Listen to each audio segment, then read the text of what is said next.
보이맨 칼럼. 하늘에 속한 이상. 오늘은 하늘에 속한 이상에 대해서 알아보려고 합니다. 사도행전 26장 19절에서 바울은 아그리빠 왕이시여, 그러므로 내가 하늘에 속한 그 이상을 거스르지 않고 라고 말합니다. 26장 19절에 대한 회복력 각주는 이상에 대해서 이렇게 기술하고 있습니다. 교리나 이론이나 종교적인 신조나 어떤 신학이 아닌 하늘에 속한 이상이다. 이 이상 안에서 바울 사도는 삼위 하나님께서 선택하시고 구속하시고 변화시키신 백성 안으로 그분 자신이 분배되시는 것에 관한 신성한 것들을 보았다. 바울이 사도행전에서 전파한 것과 로마서부터 히브리서까지의 14서신에서 기록한 것은 모두 그가 본 하늘에 속한 이 이상을 상세하게 기술한 것이다 라고 말합니다. 잠언 29장 18절에 보면 이상이 없으면 백성이 제한을 벗어던지나 라고 말합니다. 이것은 이상이 없으면 백성이 제멋대로 행동한다는 뜻입니다. 우리 그리스도인의 생활과 교회 생활과 인간 생활의 모든 방면은 더욱더 하나님이 보여주신 이상에 통제받고 지배받아야 합니다. 구약시대 하나님은 노아에게 방주 이상을 보여주셨습니다. 노아는 그 이상에 따라 방주를 건축했습니다. 또 하나님은 모세에게 성막에 대한 이상을 보여주셨습니다. 모세는 한치의 오차도 없이 그 이상에 따라 성막을 건축했습니다. 이상은 설계도와도 같습니다. 이상은 하나님이 특별하게 보여주는 놀라운 광경입니다. 우리가 이상을 보았다면 우리의 삶의 의미와 목적이 분명해질 것입니다. 우리 삶을 지탱해주고 받쳐주는 토대가 될 것입니다. 우리는 이 이상에 의해 통제받고 지배받고 지시받아야 합니다. 내가 하늘에 속한 그 이상을 거스르지 않았다는 말은 바울이 그 이상에 순종했다는 것을 의미합니다. 워치만 형제님이 20년 동안 감옥에 있었을 때 어떤 것도 형제님을 흔들 수 없었고 어떤 것도 약하게 할 수 없었습니다. 왜냐하면 하늘에 속한 이상이 형제님을 통제했고 지배했고 지시했기 때문입니다. 우리가 주님과 그분의 회복을 사랑하고 회복 안에서의 교회 생활을 실행하는 데 진지하다면 하나님의 경륜에 관한 모든 이상을 보기 위하여 기도해야 합니다. 우리는 바울이 본 이상을 우리의 것으로 취해야 합니다. 그 이상은 바로 그리스도와 교회에 대한 이상입니다. 바울은 하나님의 경륜의 목표가 바로 그리스도의 몸의 건축임을 보았습니다. 모든 교회들은 절차이고 목표는 바로 그리스도의 몸이라는 것을 우리도 보아야 합니다. 하늘에서 보이신 이상을 거스르지 않음. 사도행전 26장 19절과 20절에서 바울은 아그리빠 왕이여, 그러므로 내가 하늘에서 보이신 이상을 거스르지 않고 먼저 다메섹에 있는 사람들과 또 예루살렘에 있는 사람들과 유대 온 땅과 이방인들에게까지 회개하고 하나님께로 돌아와서 회개에 합당한 말을 행하라 선포함으로 라고 간증했습니다. 19절에서 바울이 이상이라는 말을 사용한 것은 바울이 교리나 이론이나 종교적인 신조나 신학이 아닌 하늘에 속한 이상에 순종했다는 것을 암시합니다.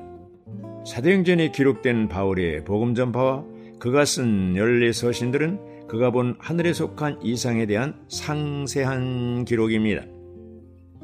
주님의 회복 안에 있는 우리는 반드시 바울이 본 이상을 보아야 합니다. 그런 다음에 우리는 이 이상에 의해 통제받고 지배받고 지시받아야 합니다. 우리가 하나님의 경륜에 관한 이상을 본다면 우리는 오직 모든 것을 포함하시는 그리스도와 합당한 교회 생활만을 주의할 것입니다. 이상이 없으면 백성이 멋대로 행함. 흠정역 사도행전 29장 18절에서 이상이 없으면 백성이 멸망하거니와 라고 말합니다. 이것은 아주 강한 말이지만 우리가 이상이 없는 상태에서 길을 간다면 결국 우리는 틀림없이 멸망한다는 뜻을 내포하고 있는 것입니다.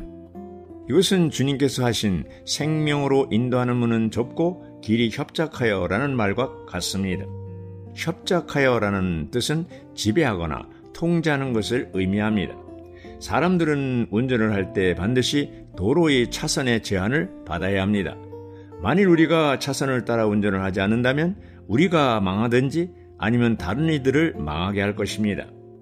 따라서 이상이 없이 육체와 자아와 천연적인 생명을 따라 행하는 모든 것에 있어서 우리는 마땅히 제한받아야 합니다.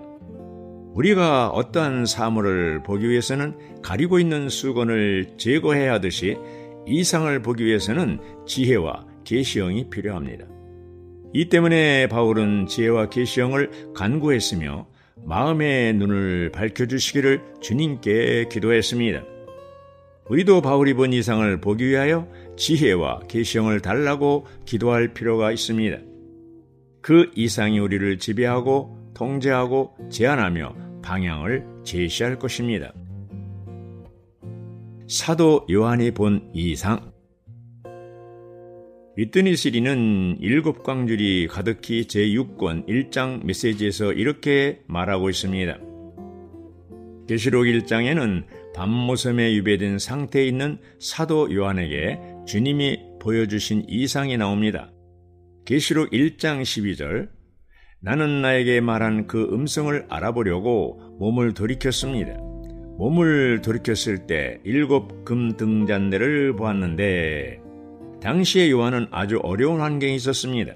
그는 밤모섬에 갇혀 있었고 교회들은 내외적으로 심히 타락한 상태에 있었습니다. 이런 상황에서 요한은 낙심하거나 침체될 수밖에 없었습니다. 그는 정녕 이렇게 말했을 것입니다. 주여, 교회들의 상태를 보십시오. 사도들은 모두 세상을 떠나고 없습니다. 오직 저 혼자만 남아 있습니다. 그나마 저는 유배 중입니다. 그리고 교회들은 비참한 상태에 있습니다. 그러나 그가 호련히 영안에 있었는데 그날은 주님의 날이었습니다. 큰 음성이 그에게 들려온지라 그가 그 음성을 알아보려고 하여 돌이켰을 때에 7 금등대를 보았습니다. 그것은 사도 요한에게 진정 위로와 격려가 되었으리라고 나는 믿습니다. 주님은 정녕 이렇게 말씀하셨을 것입니다. 요한아, 이 세상의 악한 것들로 괴로워하느냐? 내가 로마 제국에 의해 시달리느냐? 그 황제들과 관리들 때문에 어려움을 당하느냐? 그 다음에 주님은 그에게 그들 모두가 어떻게 심판받고 처리되었는지를 보여주셨습니다. 요한아, 내가 사탄, 악한 자, 마귀, 용, 에뱀 때문에 시달리느냐? 예, 주님, 저는 그에게 시달리입니다. 자, 요한아, 와서 그에게 무슨 일이 일어났는지를 보아라. 그때 요한은 사탄이 묶이고 가두어지고 인봉되어져서 마지막에 불못 속으로 던져지는 것을 보았습니다. 주님은 요한에게 사탄이 끝나는 것과 새 예루살렘의 놀라운 광경을 보여주었습니다. 그는 황홀경에 빠졌을 것입니다. 성경의 마지막 책을 작은 것으로 생각하지 마십시오. 계시록은 우리에게 이상을 보여주고 격려와 믿음과 용기를 주고 있습니다. 계시록이 없다면 이 어두운 시대에 이기는 이가 될 수 없을 것입니다. 우리는 사탄과 사망이 불못 속에 던져진 것을 보아야 하고 새 하늘과 새 땅 안에 있는 새 예루살렘을 보아야 합니다. 많은 때 나에게는 내가 이미 영원 안에 있다는 느낌이 있습니다. 하늘에는 시간의 요소가 없습니다. 주님에게는 내일이 어제와 동일합니다. 천년이 그분에게는 하루와 똑같습니다.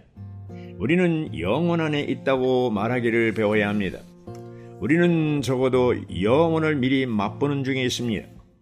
이렇게 말하기를 배워야 합니다. 할렐루야! 지금 우리는 영원을 미리 맛보고 있다.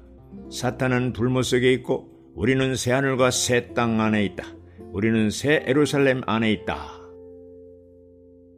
이상과 돌이킴이 필요함. 우리는 이러한 기도로 주님을 섬겨야 합니다. 그러나 이런 기도를 하려면 우리에게 하늘에 속한 이상이 필요합니다. 하늘에 속한 이상 안에서는 모든 교회들이 보배롭습니다.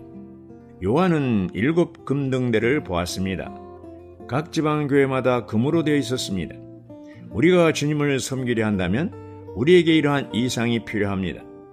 이 이상은 우리가 악한 날에 능히 대적하고 서기 위한 참된 이상입니다.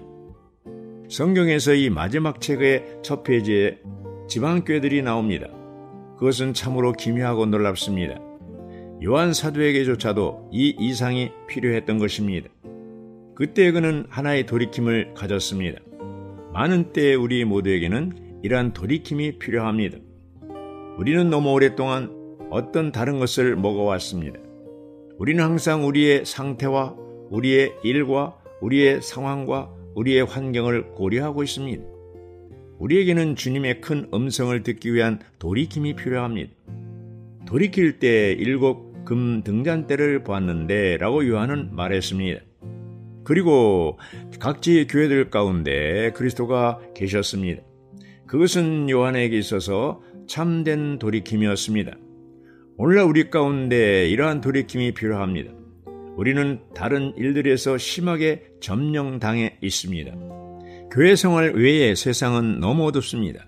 밤의 어둠 속에서 오직 주의 회복 안에 있는 교회들만이 빛을 발하고 있습니다. 우리가 낡은 관점에서 상황을 보면 볼수록 우리는 더욱더 어두워질 것입니다. 우리 모두에게는 돌이킴이 필요합니다. 돌이킬 때에 7 금 등잔대를 보았는데 그것들은 그들 가운데서 움직이고 계시는 영광스러운 분으로 인해 완전히 금으로 되어 있었습니다. 일단 우리가 이 이상을 보기 위해 돌이킨다면 우리는 붙잡히게 될 것입니다. 요한이 하늘에 속한 이상을 보았을 때 주님은 이렇게 말씀하셨습니다. 너 보는 것을 책에 써서 에베소, 서머나, 보가모, 두아디라, 사데, 빌라델피아, 라우디게아 7 교회에 보내라. 7 교회들은 7 도시의 대표들입니다. 그것은 매우 기이합니다. 이전에 우리가 지적한 바와 같이 각지 교회들은 새 예루살렘으로 가는 징검다리들입니다. 성경의 마지막 책의 첫 장에서 우리는 7 교회들을 봅니다. 그리고 마지막 2장에서는 새 하늘과 새 땅 안에 있는 새 예루살렘을 봅니다. 각지 교회들과 새 예루살렘의 이상. 오늘날 주님이 성경의 마지막 책을 그분의 백성들에게 열어주셔야 할 때라고 믿습니다. 이 책에서 우리는 각지 교회들 안에 있을 뿐 아니라 또한 새 예루살렘 안에도 있습니다. 그러므로 아무도 우리를 좌절하게 하거나 실망시킬 수 없습니다. 만일 우리가 실제로 각지 교회들과 새 예루살렘 이상을 보았다면 온 우주도 우리를 놀라게 할 수 없을 것입니다. 우리가 주님으로부터 격려를 받은 뒤에는 세상에 대하여 이렇게 말하게 될 것입니다. 하늘아 땅아 누가 이기는가를 지켜보아라. 대적은 결코 우리를 이기지 못할 것이다. 우리가 그를 이길 것이다. 계시록 1장은 우리에게 각지 교회들과 새 예루살렘의 이상을 보여주는 놀라운 책입니다. 대적이 아무리 많은 것을 할지라도 이 이상을 우리에게 빼앗을 수 없습니다.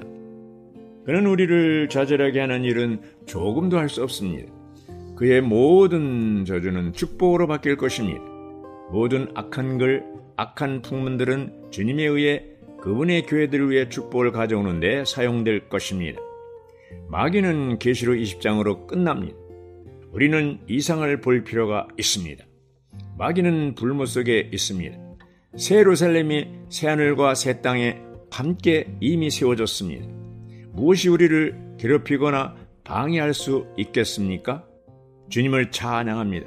모든 소극적인 것들은 처리되었고 모든 적극적인 것들은 가져와졌습니다. 아멘, 할렐루야.